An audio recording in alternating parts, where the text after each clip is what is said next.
Há um ditado popular que diz: você é livre para escolher, mas escravo das suas escolhas. A verdade, esse ditado reflete uma verdade bíblica. E eu e você precisamos compreendê-la e precisamos pautar a nossa vida de acordo com esses princípios que nos foram revelados pelas Escrituras. Esse é o tema da nossa conversa hoje: escolhas e consequências. Fique comigo e nós vamos entender um pouco melhor essa verdade bíblica.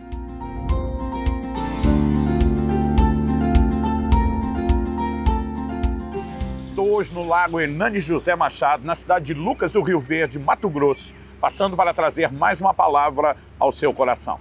E o texto que eu quero tomar, tanto como ponto de partida, como uma espécie de trilho para a nossa reflexão, está em Deuteronômio, no capítulo 30 e no versículo 15, quando Deus, por meio de Moisés, traz a seguinte advertência ao seu povo. Vejam, hoje coloco diante de vocês a vida e o bem, a morte e o mal. Agora, versículo 19. Hoje tomo o céu e a terra por testemunhas contra vocês, de que lhes propus a vida e a morte, a bênção e a maldição.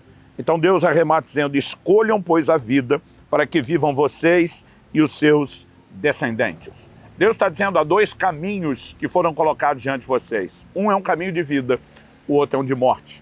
Um é um caminho de bênção, o outro é um caminho de maldição. Deus está dizendo: existem alternativas, mas Ele está dizendo: eu oriento você a escolher direito.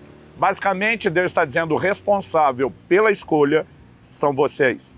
Agora, Deus está dizendo: da minha parte, eu vou aconselhá-los a escolher direito. Deus nos criou com o poder de escolhas, nos responsabilizou em relação a elas, mas também garantiu que a consequência das escolhas feitas serão todas nossas. Por isso, quando o ditado popular diz: você é livre para escolher, mas escravo das suas escolhas, nós entendemos que isso, na verdade, não reflete apenas uma observação do comportamento humano, mas reflete também uma verdade bíblica. E eu e você precisamos entender algumas coisas. Em primeiro lugar, o livre-arbítrio, essa capacidade de autodeterminação ou poder de escolha. Em segundo lugar, eu quero fazer uma distinção, entre livre-arbítrio e domínio próprio. Domínio próprio diz respeito ao exercício do livre-arbítrio, mas ele é focado mais no controle de si mesmo.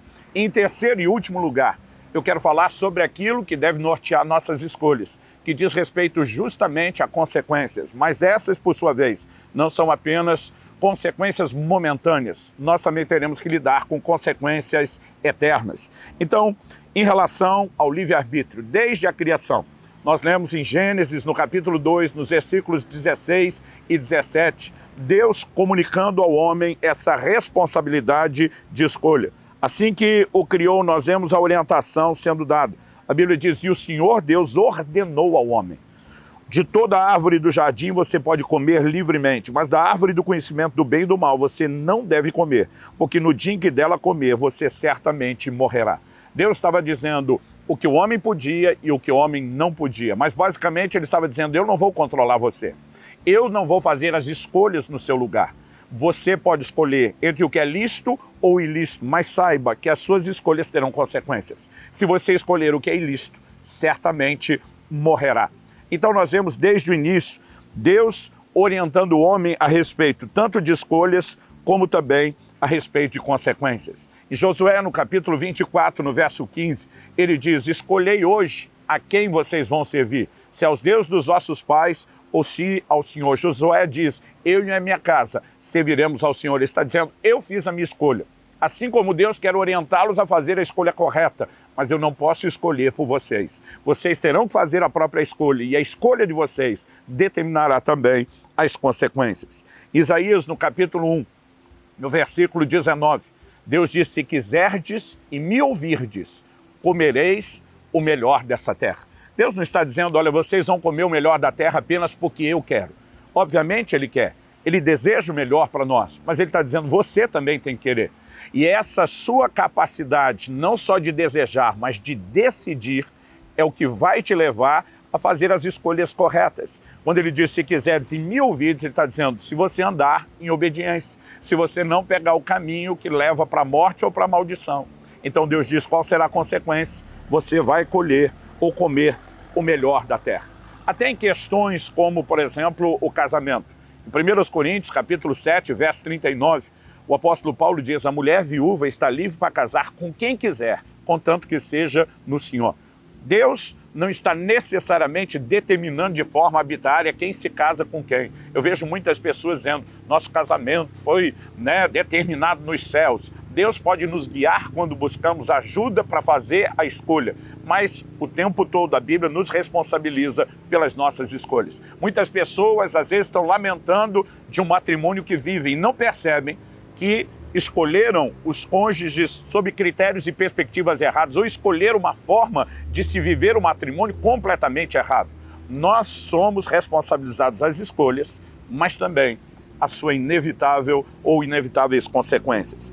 Depois de entendermos essa verdade bíblica, o segundo aspecto que precisamos entender que envolve escolhas está relacionado a uma lei espiritual chamada semeadura e ceifa. A Bíblia diz, tudo quanto o homem semear, isso também ele há de ceifar, ele vai colher. Então em Gálatas, no capítulo 6, nos versos 7 e 8, Paulo diz assim, de Deus não se zomba, tudo que o homem semear, isso também ceifará. Ele diz, não dá para brincar com Deus, plantou, vai colher. E ele diz assim, os que semeiam na carne, da carne vão colher corrupção. Os que semeiam no Espírito, do Espírito vão colher a vida eterna. Ou seja, quando a Bíblia fala sobre corrupção, ela está relacionando isso com o pecado. Mas quando ela fala sobre semear no Espírito, Paulo distingue carne e Espírito, falando de velha e nova natureza. Onde investimos na vida espiritual, nós vamos colher vida eterna. Escolhas e consequências, elas funcionam nessa perspectiva de plantio e de colheita. Agora, quando ele está falando de semear na carne ou no Espírito, ele está falando não só do nosso poder de escolhas, mas se vamos ou não refrear o desejo. Porque a Bíblia chama a nossa carne de carne pecaminosa. A Bíblia apresenta uma natureza caída, inclinada ao pecado e que deseja o mal.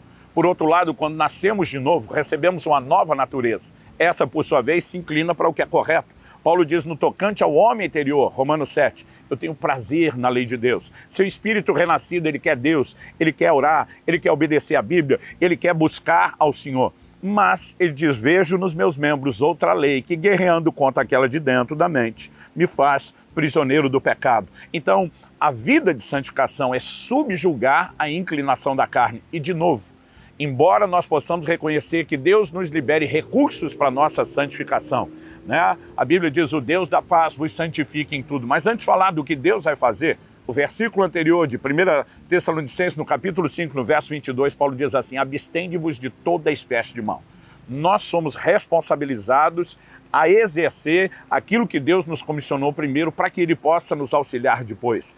E subjugar a inclinação da carne, o exercício do domínio próprio, é a expressão do livre-arbítrio, mas é também direcioná-lo a conter o desejo, a evitar o caminho que conduz à morte ou à maldição. Em Gênesis, no capítulo 4, no verso 7, quando Caim estava ruminando no seu coração pensamentos de maldade, Deus o advertiu e disse, o pecado jaz à tua porta, e o seu desejo será contra ti. Mas ele diz, mas a ti cumpre dominá-lo.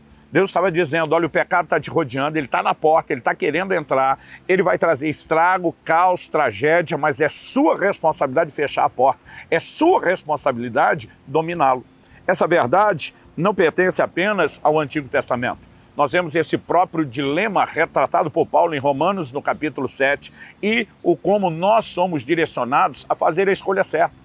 Quando entra no capítulo 8 de Romanos, que é a continuação do pensamento, no verso 5 Paulo diz, os que se inclinam para a carne, cogitam, pensam das coisas da carne, mas os que se inclinam para o Espírito, cogitam, pensam das coisas do Espírito. Ou seja, você será controlado por aquela natureza a qual você se inclina mais. Em Gálatas, no capítulo 5, nós lemos a respeito do fruto do Espírito, que entre as suas características carrega a expressão domínio próprio. Agora, seja falando de livre-arbítrio ou de domínio próprio, acredito que o que eu e você precisamos entender diz respeito às consequências. Cada um de nós vai responder por suas escolhas e por suas ações. Em 2 Coríntios, no capítulo 5, no verso 10, Paulo diz, importa que cada um de nós compareça perante o tribunal de Cristo, onde seremos julgados por meio de tudo aquilo que fizemos por meio do corpo. A palavra de Deus fala sobre prestação de contas. A palavra de Deus fala sobre juízo, julgamento das nossas ações. Em Hebreus 4,13 a Bíblia diz, não há criatura que não seja manifesta na sua presença. Está falando da presença de Deus. Pelo contrário, todas as coisas estão descobertas e expostas aos olhos daquele a quem havemos de prestar contas. Haverá prestação de contas. Quando entendemos que escolhas geram consequências, e essas consequências não são apenas aqueles resultados imediatos, mas aquilo também que teremos responder diante de Deus, isso deve trazer ao nosso coração temor e também sabedoria. Sabedoria para as escolhas corretas. O apóstolo Paulo diz em 1 Timóteo, no capítulo 5 e no versículo 24, os pecados de alguns são notórios mesmo antes do juízo, mas os de outros só se manifestam mais tarde. Deus não vai descobrir e recompensar tudo de forma imediata, não pelo menos de forma completa.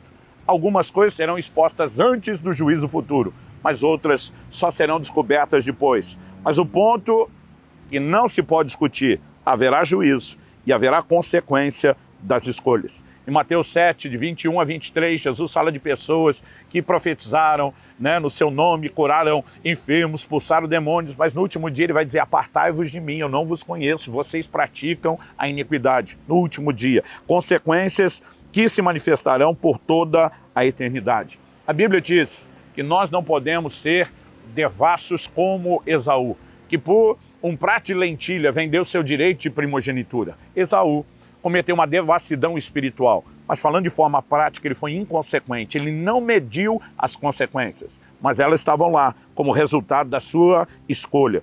Ao olhar para as Escrituras, também vemos gente que fez escolhas corretas, como Moisés, que renunciou aos prazeres do Egito, porque estava de olho naquilo que ele experimentaria dentro do plano e do projeto de Deus. Que você faça as escolhas corretas e que você também possa colher as consequências delas. Deus te abençoe.